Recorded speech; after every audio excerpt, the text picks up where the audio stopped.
Oui, c'est parti. Tu peux y aller, Laurent, c'est bon.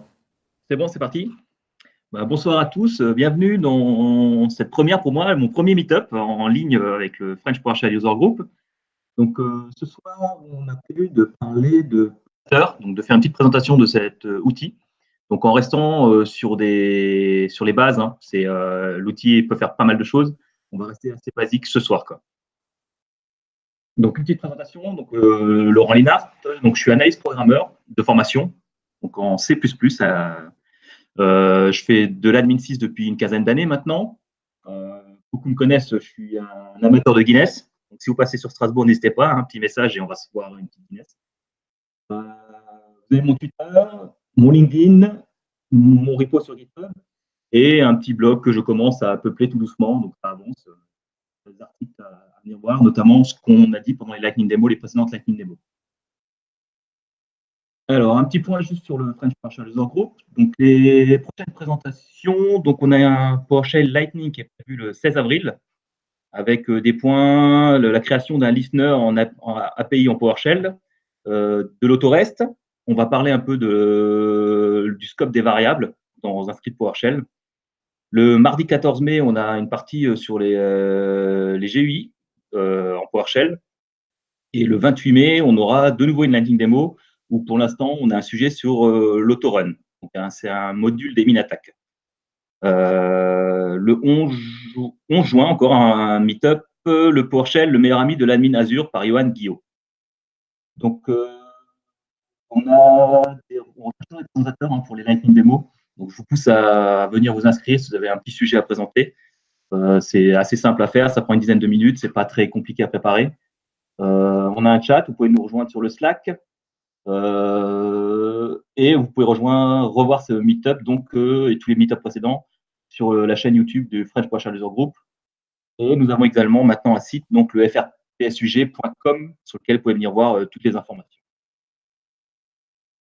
Alors, je vais juste faire un point sur les meetings précédents, parce qu'on va voir qu'on peut le réutiliser dans Plaster, beaucoup de notions qu'on a vues dans ces meetings-là.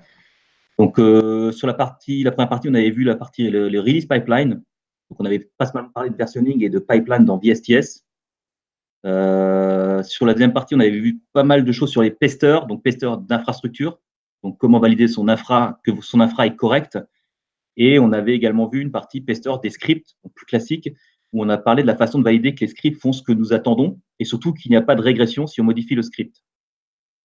Donc, comme dit, on verra que toutes ces notions-là peuvent être reprises plus tard dans Plaster parce qu'on peut y intégrer tout ce qui est notion de build, de CI/CD, pester, deploy, mais ce n'est pas du tout une obligation. Je me suis pas mal basé aussi sur la vidéo de Chris Gardner sur les best practices pour le building de modules.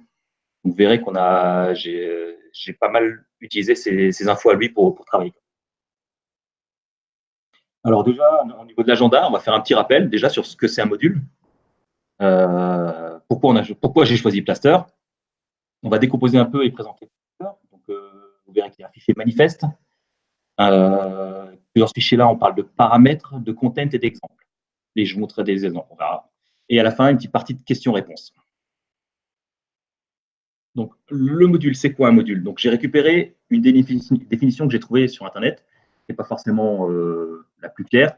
Voilà, c'est une unité réutilisable intégrée qui permet de partitionner, d'organiser et d'abstraire votre code PowerShell. Donc, on va faire un simple résumé. À minima, un module, c'est un fichier PSD1 qui décrit le module et un fichier PSM1 qui contient le code du module. Donc, seulement ça, c'est un module fini. On va dire build, pour ceux qui font un peu de build. Mais pendant le développement, le module, en fait, il peut être découpé avec des sources. On peut découper les sources par classe, par fonction, en mettant les fonctions privées, les fonctions publiques. Tout ça, on en avait parlé dans les meet-ups précédents, notamment avec FX, sur le build des modules. Mais on peut y rajouter aussi la partie continuous integration, donc avoir des scripts de CI, et on peut y intégrer, par exemple, des tests unitaires, donc des tests.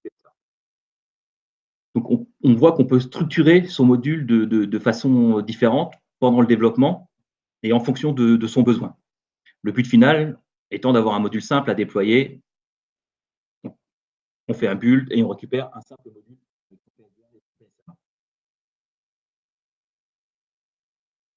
Donc, quand je me suis mis au PowerShell à la base, moi, c'était plus pour toute la partie automatisation et répétabilité des choses. Et je me suis dit, mais tiens, en créant des modules, pourquoi ne pas utiliser du PowerShell pour créer des modules et le faire en sorte que ce soit répétable et standard, qu'on se retrouve avec des modules standardisés. Donc, mes besoins initiaux, moi, c'était d'automatiser la création d'un module, de les standardiser et de structurer surtout ces modules, comme on a vu avant, avec des sources, des différents scripts d'intégration continue, ce genre de choses. Donc, j'ai commencé à regarder et je suis donc tombé sur Plaster.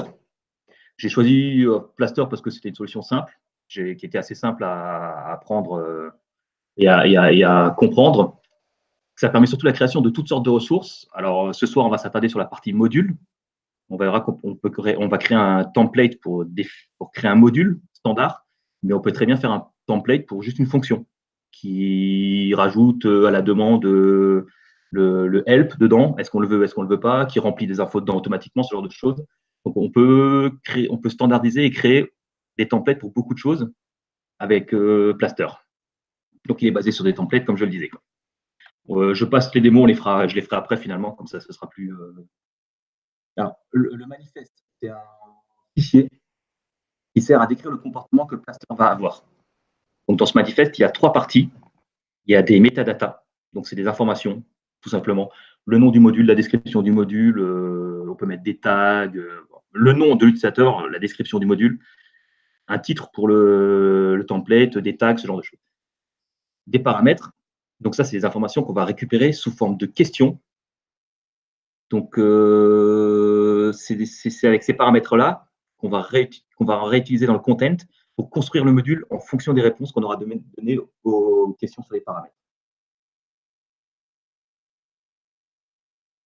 Ah oui, voilà les paramètres. Donc, des questions posées à l'utilisateur qui définissent des variables. Les variables sont utilisées plus tard dans la partie content pour créer le module.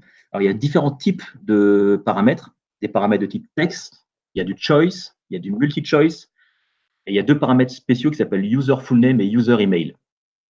Donc, le texte, c'est un paramètre simple, nom de module, version, description. Le choice, c'est un choix simple. La plupart du temps, on répond par oui ou non. Le multi-choice, ça ressemble plus à du QCM. Quels sont les répertoires que vous voulez créer, les fonctions, les modules, les scripts, on choisit en plusieurs réponses. Et username et user full name et user email sont des types textes particuliers qui sont pré-saisis avec les valeurs name et mail de l'utilisateur qui lance donc il les récupère sur le système. On verra ça dans les démos, ça va récupérer automatiquement mes infos de l'utilisateur. Alors, un peu de teasing, les paramètres, c'est des informations qui vont être utilisées dans les templates. On verra un peu plus loin. Le content, donc c'est dans cette partie qu'on s'occupe de créer le module vraiment physiquement. On crée les répertoires et les fichiers dans le module, dans le futur module. Et ça se fait à partir des réponses données précédemment, donc dans les paramètres. Donc, comme on le disait avant, on peut avoir un paramètre avec une question, est-ce que vous voulez des fichiers pester? Si la réponse c'est oui, je crée le dossier. Si la variable module contient fonction, je crée le dossier fonction. Ces conditions peuvent être liées. Donc, on peut faire des conditions en disant si c'est pester et que c'est de la CI, je fais ça. Si c'est pester ou de la CI, je fais ça. On peut cumuler. On peut utiliser les comparateurs classiques. Hein. Il y a du contains, il y a du in, le and, le or. Ça, on pourra voir un peu plus loin si vous voulez. Mais sinon, il faudra aller voir sur le site de Plaster où c'est pas mal. Donc, les template files, c'est justement cette notion-là qui donne tout l'intérêt à Plaster. C'est des fichiers qui servent de référence, en fait, c'est template, comme le nom l'indique, qui peuvent contenir des variables qu'on aura définies dans Plaster. Donc, quand on crée le module au début et qu'on pose des questions, quel est le nom du module, la description, le nom de l'auteur, ce genre de choses. Tout ça, c'est des variables pour Plaster et qu'on peut réutiliser dans les templates pour peupler notre futur fichier de script. Donc, elles sont remplacées automatiquement par Plaster lors de la copie de fichier dans son emplacement final. Alors, petite astuce, si vous voulez faire du Plaster et que vous commencez à écrire des fichiers template, on verra plus tard dans le XML, mais template file, ça s'écrit vraiment template en minuscule avec un file en majuscule. Le F majuscule, sinon le template file ne marchera pas et il est sensible à la casse de ce côté-là. Donc là, par exemple, j'ai un template où je veux récupérer le module name. du module que je suis en train de créer. Et on verra plus loin, je vous le remontrerai dans la démo, qu'en fait, on y colle dedans le paramètre plaster qui s'appelle module name, que j'aurai rempli en répondant aux questions.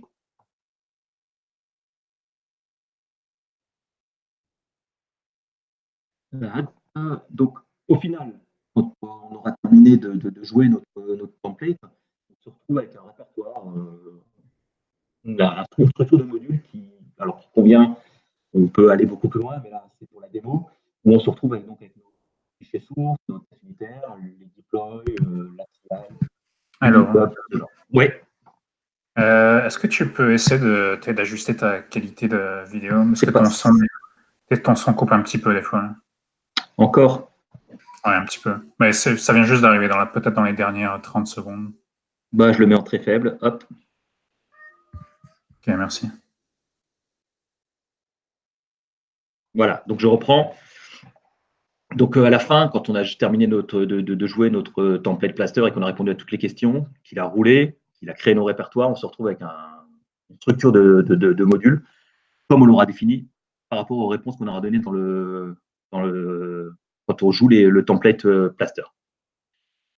Et au final, il nous manquera 2 fichiers encore qui manquent ici, puisque vous avez vu au début qu'il manquait un PSM1 et un PSD1, parce que c'est les fichiers d'un module. Donc on verra comment plaster les génère à la fin. On va passer tout au démo. Alors, plaster, module qui se retrouve sur la porte de la galerie. On installe classiquement, installe module plaster.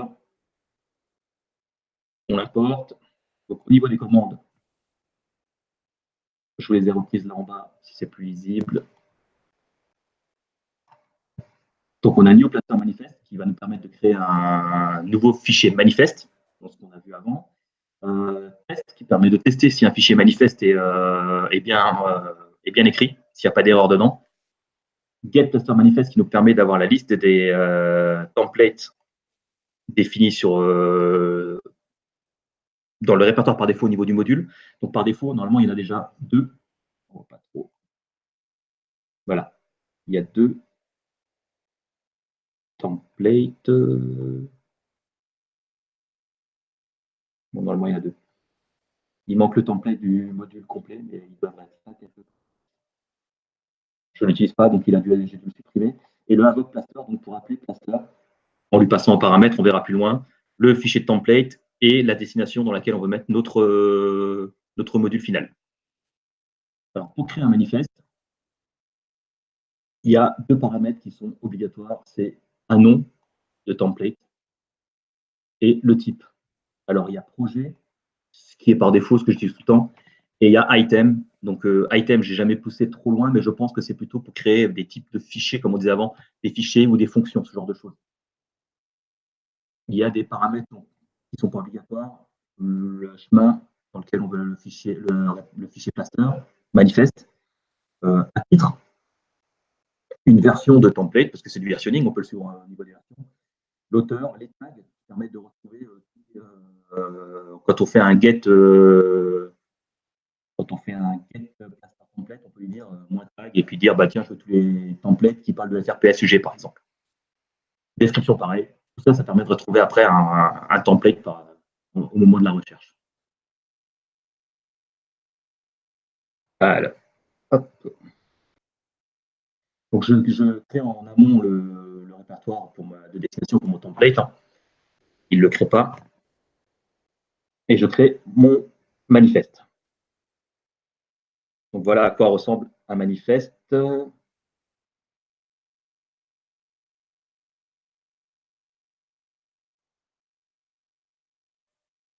Voilà. Donc on retrouve dedans la première partie de ce qu'on a vu précédemment, les metadata.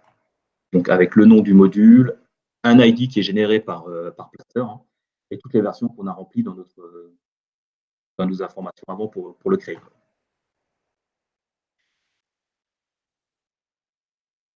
Alors pour tester un template, voilà. Si tout va bien, il nous renvoie ces informations-là. S'il y a un souci de formatage de documents ou une cote ou une double cote qui est au mauvais endroit, on reçoit une erreur. Le get, voilà, pour avoir les informations sur le template. Donc là, si on fait un evoke plaster, on peut déjà le faire puisqu'on a un template, hein, on a un fichier XML. On va le mettre dans le répertoire temp de mon profil. Voilà. Bon, il ne fait rien puisque finalement, dans notre manifeste, on n'a pas mis grand-chose. Il fait que du déclaratif pour l'instant. Donc voilà comment ça se présente, une petite interface au fur et à mesure de l'évolution du manifeste. Alors, les paramètres. Donc, comme dit, tout se fait au niveau du manifeste. C'est pas il n'y a pas de PowerShell en soi. Hein. On va dans le manifeste et on saisit les informations de ce qu'on veut faire. Donc voilà, les questions simples. Comment ça se rédige? On définit un paramètre. On lui donne un nom, module name, de type texte, et on met un petit message de ce qu'on veut afficher à l'écran. Donc j'ai mis du module name, là j'ai fait un module description, module version, author name, c'est là où on utilise le paramètre spécifique qui s'appelle user full name. Par défaut, on peut quand même faire de la saisie, mais par défaut, il sera pré-rempli avec mon adresse mail que j'ai sur mon système. Et mon nom, pardon, et mon email, pareil. User email, qui est la variable spécifique qui pré-remplit avec mon email. Les questions simples, donc celles où on peut répondre en général par oui ou par non, c'est plutôt ce type de questions. Pareil, on définit un paramètre, on lui donne un nom, on le met de type choice, une petite phrase pour savoir ce qu'il faut faire, et une valeur par défaut. Est-ce que c'est donc défaut 0, la réponse c'est yes, défaut 1, la réponse c'est non par défaut. Donc si on fait entrer sans rien répondre, on a la réponse par défaut. On définit des labels de choix. Alors le arrobas, c'est pour mettre le Y en surligné. Une valeur et une petite aide pour dire à quoi sert ce paramètre-là. Hein. Donc on le fait, moi je l'ai fait là dans cet exemple-là pour Peter. Pour GitHub, on peut faire le même type de choix où on ne répond pas par oui ou par non, mais par un choix parmi toutes les réponses. Donc là, typiquement, pour l'éditeur, par exemple, est-ce que je fais du ISE? Est-ce que je fais du Visual Studio Code? Ou est-ce que je ne veux pas d'éditeur? Je ne veux pas de répertoire pour un éditeur en particulier. Je veux rien. Et pour le CI, pareil. Yes, no. Et pour le deploy, pareil. Les questions en choix multiples. Donc là, pareil, toujours un paramétreur. On donne un nom. Donc, module folder pour la variable. De type multi-choice cette fois. Et on demande à l'utilisateur de choisir par défaut ce qu'il veut qu'on crée comme répertoire. De choisir ce qu'on veut créer comme répertoire en mettant par défaut, donc dans mon cas j'ai mis 0, 1, 2, je veux et des fonctions et des classes et des enums, mais on verra plus tard qu'on peut dire que l'un et l'autre ou aucun, mais dans aucun il n'y a aucun intérêt. Donc là je vais juste copier ce manifeste là que j'ai préparé, je le recopie juste pour écraser le template le manifeste qu'on a créé avant. Ça m'évite de faire des copier-coller. Et on va le relancer cette fois. Et là, on va avoir, voilà. Donc là, effectivement, le module name, c'est la variable qu'on a définie, une description,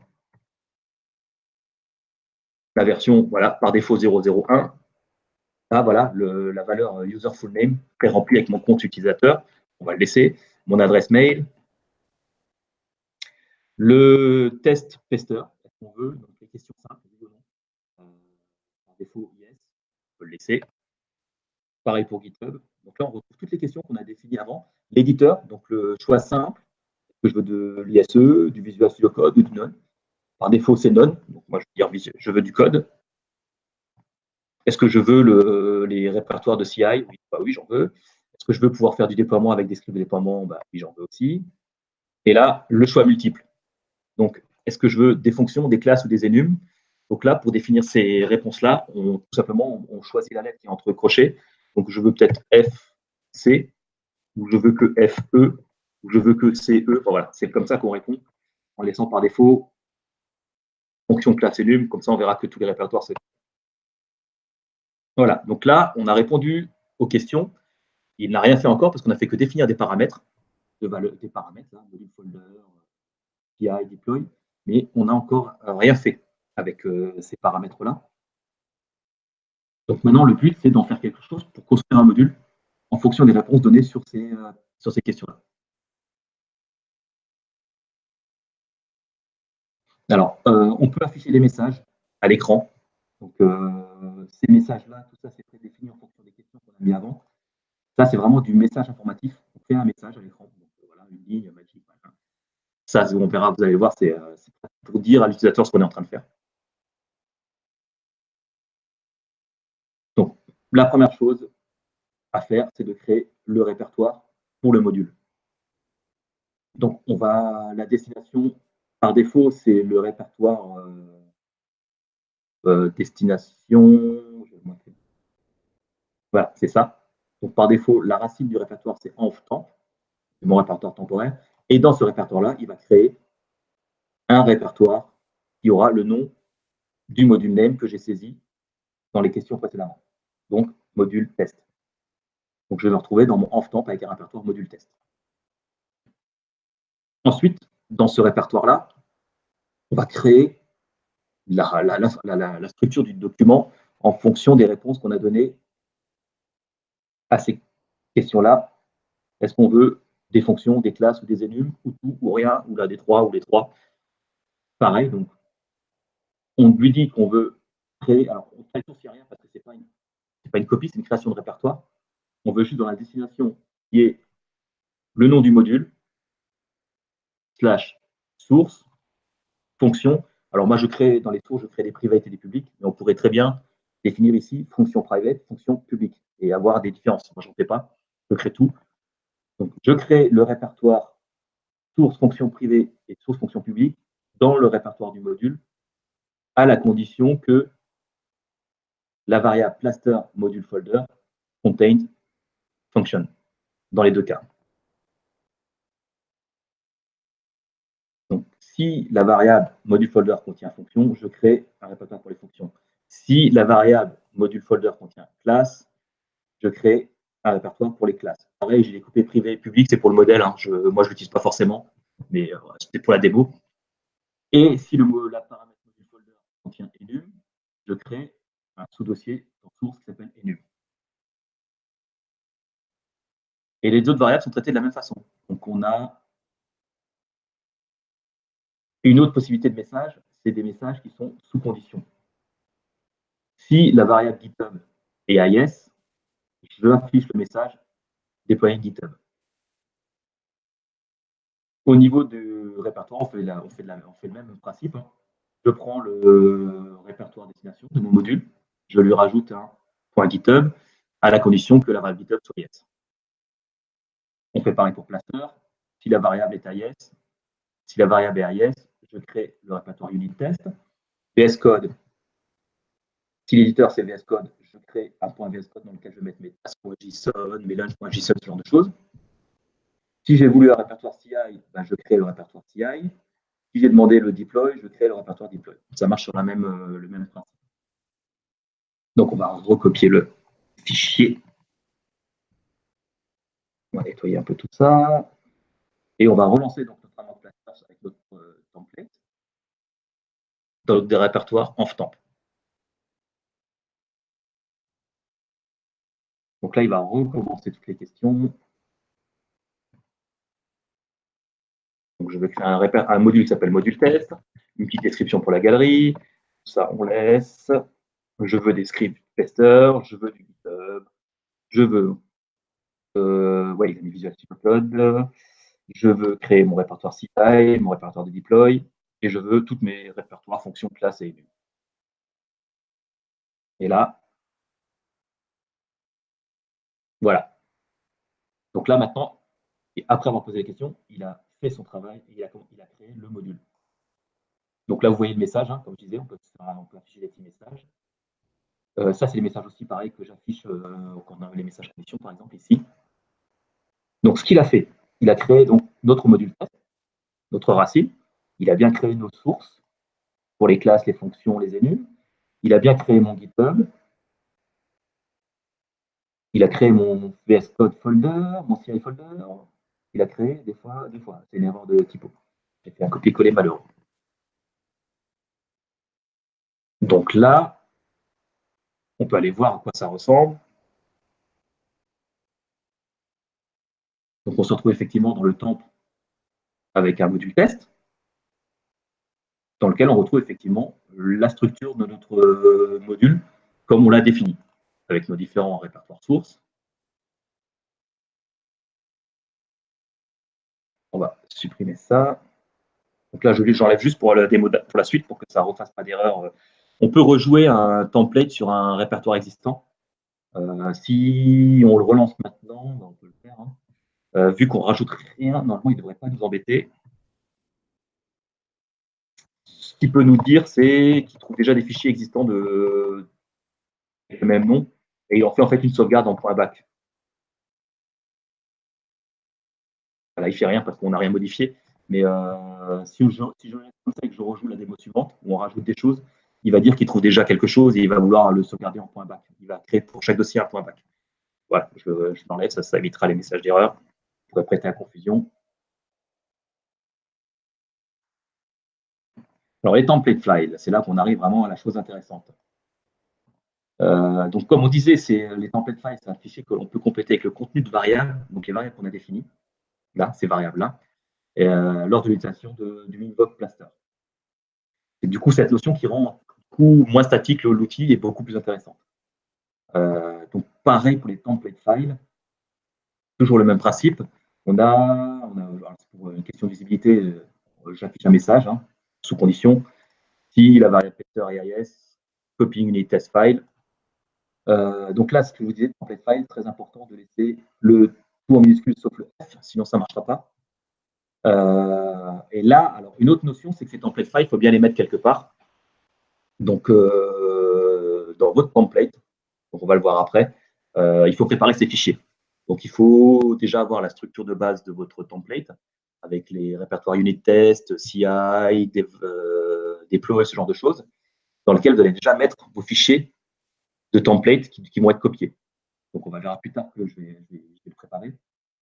Donc, je lui dis, tu prends le fichier qui s'appelle tous les fichiers. Donc, ça, c'est aussi très intéressant comme notion. On peut préparer plusieurs fichiers template dans le répertoire unit test et il va tous les prendre. Il va les copier dans unit test à la condition qu'on ait demandé du pester, forcément. Hein. Et en faisant cette copie, puisque on a défini ça comme des templates, si dans le document il trouve des variables de ce type-là, il va les remplacer par les valeurs qu'on a définies au début quand il pose les questions. Donc on verra plus tard, je vous montrerai dans les. Et du coup, c'est ça qui est très qui est plutôt pratique, puisque typiquement pour récupérer le nom des modules, vous verrez dans mon exemple de deploy, où j'utilise le module name pour savoir, pour créer le répertoire de destination dans mon déploiement de module. Bah, du coup, je le récupère de là directement. Donc le deploy, pareil. Donc là, il n'y a pas plusieurs fichiers de deploy qu'un. Donc je l'ai appelé template pour que ce soit clair. Donc je prends dans mon template de base, dans ma structure de base, dans mon template, le fichier qui s'appelle template PS deploy. Je le copie dans mon module de destination dans deploy. Je le renomme en même temps que je le copie, je le renomme avec le nom du module .psdeploy.ps1. Donc, il va passer, dans notre cas, il va passer de template psdeploy.ps1 à module test.psdeploy.ps1. Et tout ça toujours avec la condition que la valeur de deploy soit égale à yes. Donc, on veut bien faire des fichiers de deploy. Le build, même principe. Pareil, moi, je leur nomme toujours, alors j'ai l'habitude de nommer toujours mes fichiers après avec le nom du module .build, le nom du module .test, nom du module .task pour les tasks Pisake ou ce genre de choses. J'ai l'exemple, j'ai 2-3 fichiers Markdown, hein, tout près. Donc, je copie tous les fichiers Markdown dans mon module, dans le .github. Donc là, pareil, les fichiers Markdown qui sont les fichiers d'aide ou de présentation du module. Dans ces fichiers-là, très souvent, on peut avoir le nom du module qui doit apparaître. Donc là, on peut le remplacer directement par la valeur. Et au moment de la copie, il va pré-remplir cette valeur avec le nom du module. Donc le fichier est tout prêt, il n'y a plus qu'à le publier sur GitHub. VS Code, pareil. J'ai des fichiers, voilà, settings, launch, PS Script Analyzer Settings, que je n'utilise pas forcément, mais qui est là pour la démo, et des fichiers de task. Donc, c'est là où je disais, de mon côté, moi, j'ai déjà préparé, donc, vous voyez, j'ai un PS Plaster Template que je vais copier sur mon template que je suis en train de construire. Alors, je peux vous montrer à quoi ça ressemble. C'est. Voilà. Ça ressemble à ça. Donc, j'ai ma structure de mon template dans lequel j'ai mon fichier template.build que je vais récupérer. Et dans mon template.build, on voit que là, par exemple, j'utilise la variable module name qui est en fait plaster module name. Quand mon script va être déployé, quand mon template va être déployé à partir de ce. Donc, quand je vais créer mon module à partir de ce template-là, cette valeur-là va être remplacée automatiquement par le nom que j'aurai rentré quand il me pose la question. Typiquement, voilà, pour ce genre de choses, ça peut être intéressant. Ça, c'est dans la partie build. Je dois utiliser aussi la partie author name, par exemple. Quand je compile mon module, je rajoute toujours ça a été fait à telle date par telle personne. Voilà, l'auteur du module. Pareil, remplacé automatiquement par les valeurs que j'aurais remplies dans mon invoke plaster. Quoi. Donc voilà, par exemple, ce que ça donne. Donc je vais juste copier. Donc ce que je fais, je vais juste tout copier dans mon module, dans mon template. Copier également mon fichier plaster manifeste qui a été modifié avec toutes ces infos-là. Donc juste pour que vous vous rendiez compte, voilà, je vais vous les montrer, mais je vais vous le montrer dans code. Voilà à quoi ressemble mon template maintenant. Avant, il n'y avait que mon plaster manifeste. Maintenant, j'y ai rajouté mon CI, mon deploy, le GitHub, voilà, typiquement. Alors là, aujourd'hui, il n'y a rien, mais je pourrais très bien mettre, voilà, je pourrais mettre un truc comme ça. Là, dans name, bug report, for module, machin, et mettant nom du module. C'est une chose qui pourrait être envisageable. Les tests unitaires. Donc là, par défaut, pareil, je récupère le nom du module. C'est l'info la plus intéressante hein, que je récupère quasiment partout, moi, de mon côté, parce que j'apprends, on la réutilise dans tous les scripts. Donc, et là, je vérifie juste que j'ai bien un bon fichier .manifeste dans le module. Et tout ça, pré-rempli, il n'y a plus qu'à l'utiliser après. Et VS Code, pareil, au niveau des tâches. J'enlève juste mon fichier de destination, mais je crois que je l'avais déjà fait. Et on va refaire tout ça. Et là, on va voir qu'il va non seulement créer les répertoires, mais aussi tout ce qui est la partie fichier. Alors, c'est parti.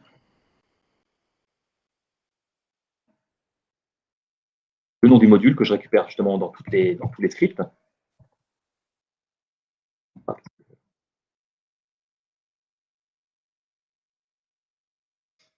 La version du module, donc le nom que je vais récupérer par exemple dans la partie author qu'on a vu avant pour mon build. Je peux dire que ça a été fait par Laurent Linhart à telle date. Vous l'essayez comme ça, vous verrez qu'il y a quelque chose qui se crée, mais on pourrait enlever des choses. On pourra le faire après si vraiment. Et là, voilà. Il fait un peu plus de choses. Donc, comme avant, il nous a fait nos répertoires, mais le GitHub. Et là, donc ça c'est la création, et là, les fichiers. Donc, il a créé, enfin, il y a une petite erreur de typo encore aussi. Il a créé mon fichier manifeste.test, il a créé mon fichier module test.deploy, enfin, il a tout renommé avec le nom du module, comme je lui ai demandé, en mettant le paramètre, et mon fichier de template que je lui ai passé. Tous les GitHub qu'on lui a donné et toutes les infos de VS Code. Donc mon module final, une fois créé,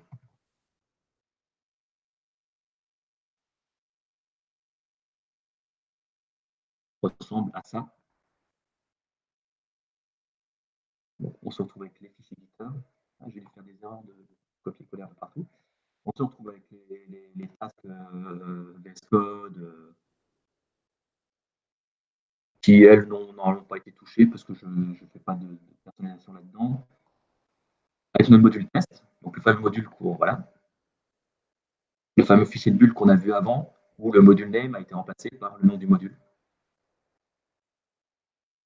Idem dans le deploy, module test, ce qui me permet par exemple de dire ma destination pendant mon développement, l'endroit où je dois déployer mon module, ce sera my document Windows PowerShell /module /module name. Je peux faire mon déploiement comme ça, automatiquement, pour faire mes tests. On se retrouve avec nos fichiers de source et notre fichier manifeste, le test pour le manifeste. Donc là, on se retrouve avec une structure de module pas trop mal. qui sera standardisé, parce que chaque fois que vous utiliserez ce template et que vous le lancerez en répondant aux questions, vous aurez un structure de module qui ressemblera à ça. Donc, il n'y a pas de raison, tous les modules seront structurés de la même façon et fonctionneront de la même façon. Si vous avez par exemple les mêmes tâches dans le task JSON, lors de votre développement, moi j'utilise beaucoup la commande run task, où je définis des tasks ici, et du coup, dans chaque module que je fais avec mon template, tous marchent de la même façon. Le build, j'utilise la même commande de build, la même commande de test. Dans chaque module, c'est de la même façon. Le deploy, pareil. Quand je fais un deploy vers la dev, ça part automatiquement dans mes documents. C'est standardisé et automatisé. Alors, on l'enlève encore une fois parce qu'il y a encore une partie à voir, qui est la partie de la génération du PSM1 et du PSD1. Alors, il y a deux possibilités pour créer ces fichiers. Soit on les copie, on fait une simple copie de fichier, donc comme on a vu pour les dossiers, soit on utilise des template files, comme on vient de le voir. On peut utiliser les deux méthodes pour générer le fichier PSM1. Là, pour l'exemple, moi, j'utilise le template file. Donc, j'ai pareil, j'ai un fichier module template.psm1 que je copie dans mon module plaster, donc dans le nom de mon module plaster, donc ici module test, et que je renomme en module test.psm1. Alors pareil, je vais juste rajouter ce template ce template de PSM1 dans mon template de module pour pouvoir l'utiliser. Le manifeste, pareil, modifié pour pouvoir créer tous ces fichiers, je vais le mettre là aussi. Je vous montrerai après comment le PSD1 est créé. Et on va relancer encore une fois. Donc là, en théorie, on va avoir un module final terminé avec son PSM1 et tout ce qu'il faut pour pouvoir développer son module correctement, le builder, le déployer, enfin, vraiment tout ce qui est possible de faire, ce qui est nécessaire pendant le développement.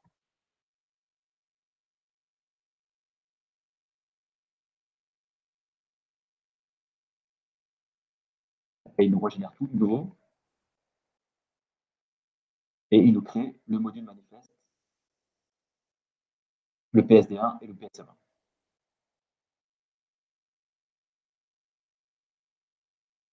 On va réouvrir ce module final, le module test. Et on se retrouve effectivement donc, avec notre module test. Ce module-là, on va aller voir dans le plaster manifeste. Il a été créé tout simplement avec les informations qu'on a saisies. Quand on a fait le Avoc plaster, on lui a dit qu'on avait la version 0.0.1. Ça, c'est bon, je lui ai dit, c'est automatiquement l'auteur. Compagnie name, je n'ai pas répondu, donc unknown. Tout ça, voilà, c'est automatique. La description que j'ai définie, test, ce que j'ai tapé quand il m'a posé les questions. Donc tout ça, c'est généré automatiquement avec les valeurs que j'ai saisies dans mon plaster. Alors vous voyez qu'on pourrait, dans mon Evoc plaster, on pourrait très bien demander à avoir, je sais pas moi, l'architecture du processeur. Il doit la mettre. On pourrait très bien demander à avoir alors les fonctions de transport, ça sera après, mais les nested modules, on pourrait très bien avoir cette liste-là. Les type to process, tout ce genre de choses, on pourrait très bien lui dire, bah, tiens, tu me rajoutes ça dans mon PSD1 au moment de la génération. Pour ça, il faut, dans le fichier template, le manifeste du template, rajouter les questions qui vont bien.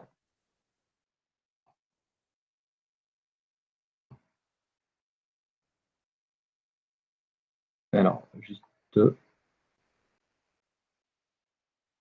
reprendre le fichier du template qui est là, juste pour vous montrer. Donc là, on est dans la partie du template qu'on vient de finaliser. On retrouve tous nos templates de fichiers qu'on a créés.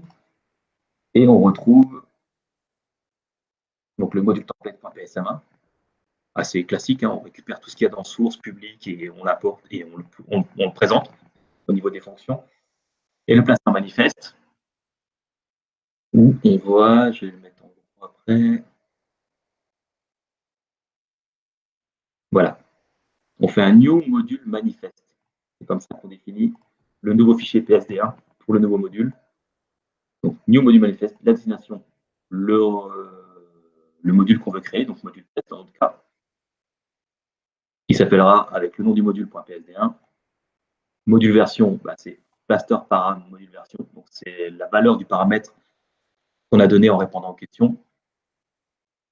Le root module, on le connaît, puisqu'on sait que c'est le nom du module.psm1. L'auteur, pareil, on le connaît, ça fait partie des questions qu'il a posées. La compagnie, elle est vide, parce que je ne l'ai pas posé comme question. La description, on la récupère. L'encoding qu'on peut donner, voilà. Donc, avec cette fonction-là, new module manifest, c'est comme ça qu'on crée le nouveau manifeste et qu'on le remplit en utilisant les réponses aux questions, les questions qui sont là. Donc, ici, on pourrait en rajouter pour peupler le module manifeste avec d'autres informations.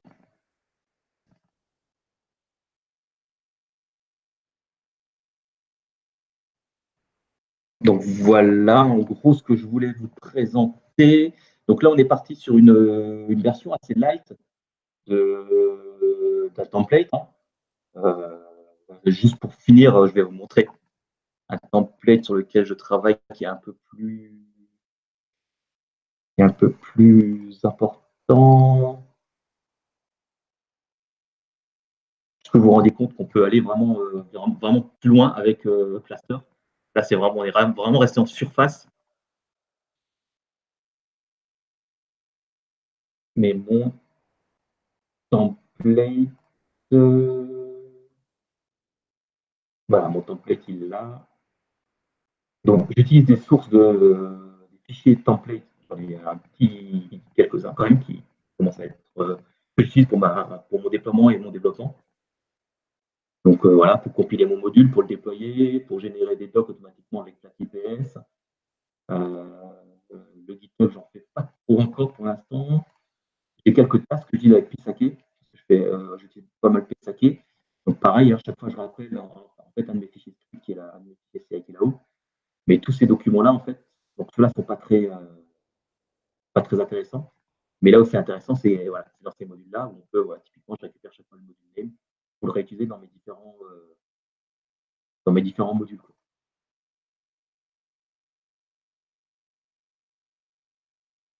Unit test, pareil, donc c'est assez simple. Et je peux, par exemple, pour ceux qui connaissent un peu, on en avait parlé à l'époque déjà avec Olivier et François-Xavier sur tout ce qui est les outils CI. On peut très bien faire, par exemple, prédéfinir un fichier YAML pour AppDayor, par exemple, pour pouvoir faire de la CI avec AppDayor. Vous voyez là, pareil, je pré-remplis le pass avec le module name. C'est les informations que AppDayor a besoin. Et je le remplis automatiquement. Donc, à chaque génération, il va me remplir ça avec mon module name du module que je suis en train de créer. Donc, ça permet de déployer très rapidement sur AppDayor des solutions de CI assez facilement, puisque tout est pré-rempli. Il utilise les scripts qui sont là, dans CI. Donc, tout est là pour vraiment faire tout ce qu'il faut pour faciliter, en fait, dans le développement, les différentes tâches du développeur. Donc, voilà, on va juste repasser sur le PowerPoint. Donc, juste pour vous dire que si vous voulez des exemples un peu plus complets et un peu plus évolués, un peu plus avancés, donc il y a Christophe qui nous a fait sur lequel je me suis pas mal basé pour faire cette présentation, puisqu'il avait pas mal avancé sur les templates de son côté et le sien était un peu plus évolué que ce que je faisais. Il y a Gaël qui a un exemple assez poussé aussi, qui fait des choses. Chez Gaël, vous allez pouvoir voir des choses sur des tests un peu plus complexes. Si ça contient ça, mais que c'est pas ça, mais que ça fait ça, alors tu me fais ça. Il a vraiment poussé un peu les tests un peu plus dans l'extrême. Et il y a le module que je viens de vous montrer, que je suis en train de faire, le FRPSUG module, qui vous permet de déployer un module par rapport au template qu'on vient de voir en dernier, là, le truc un peu plus complet. Donc, je vous remercie. Merci à tous pour cette première pour moi. Hein. C'était pas facile. Cool, si vous avez des questions, je suis à votre disposition. Cool, merci beaucoup, Laurent. Dans le chat, je vois pas beaucoup de questions. Il y a juste des gens qui sont intéressés en fait, à commencer à l'utiliser.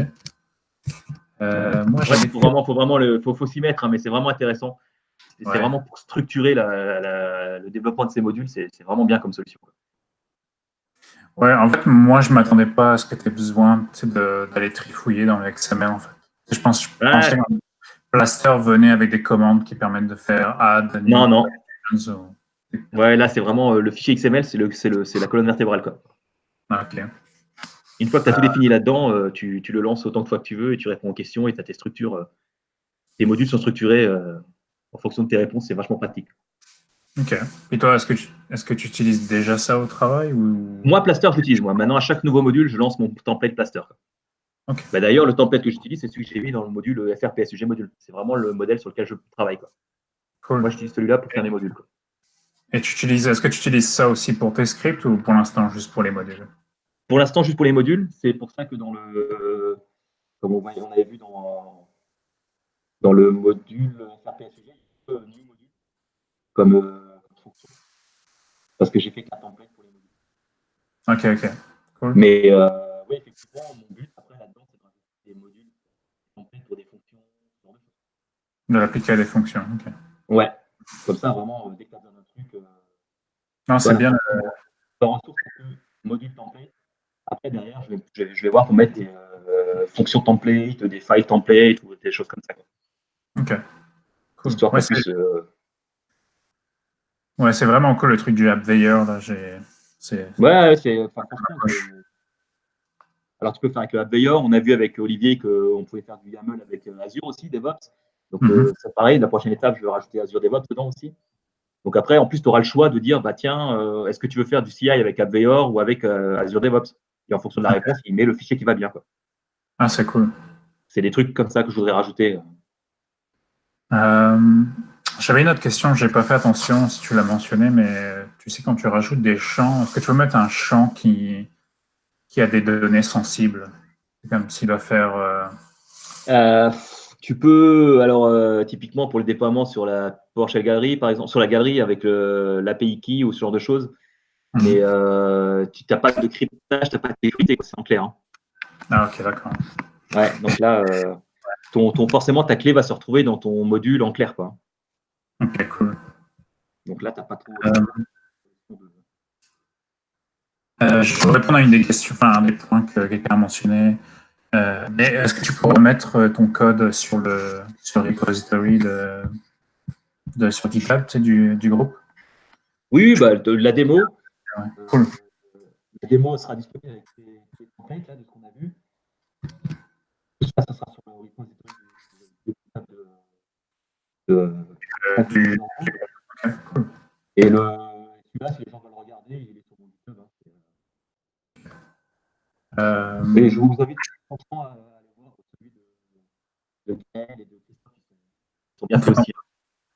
Ouais, Laurent, des fois, on a encore des petits problèmes de son, mais Ouais, bah, je suis désolé, il n'y a pas de problème. Mais je pense on a connexion. vraiment compris. Ok. Ok, donc c'est les liens qui y a à l'écran ici. Ok. Ouais, donc là, il y a le mien sur le Fractal Group module et le sample module et la template de Christophe. C'est les deux modules vraiment sur lesquels je me suis basé pour faire la démo. Et ils ont vraiment. Le lien pour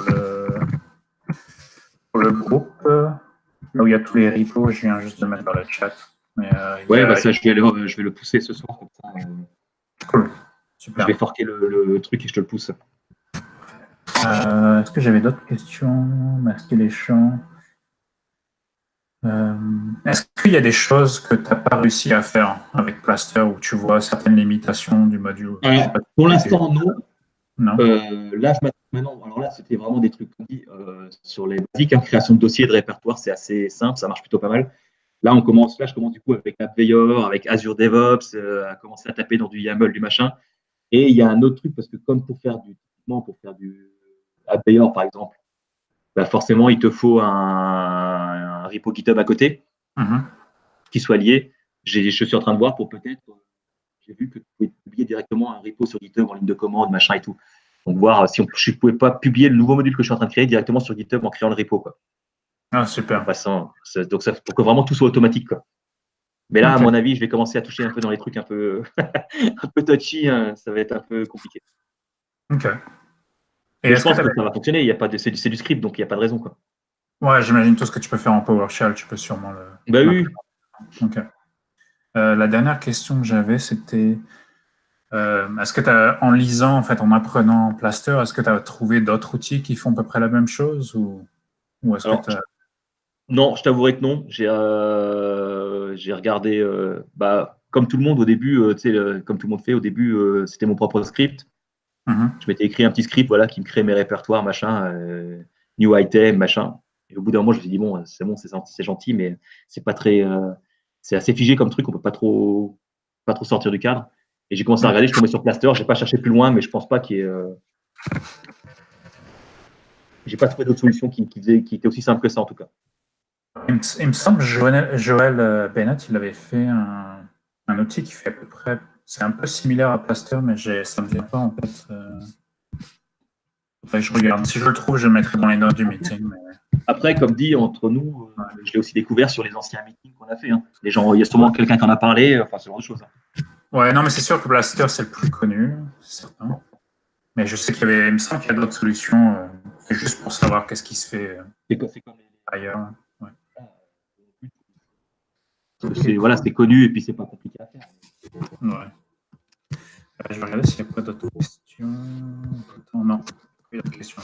Donc, je te remercie beaucoup, Laurent. C'était vraiment super. Et puis, merci à tout le monde d'être venu au meeting. Ouais, c'est vraiment cool. Et puis, on postera tout ça sur notre site. Ouais, je vais pousser tout ça dans le repo. Ou sur le repo aussi, ouais. Ok, cool. Merci encore et puis merci à vous. Bonne soirée. Bonne soirée, merci au revoir. Au revoir.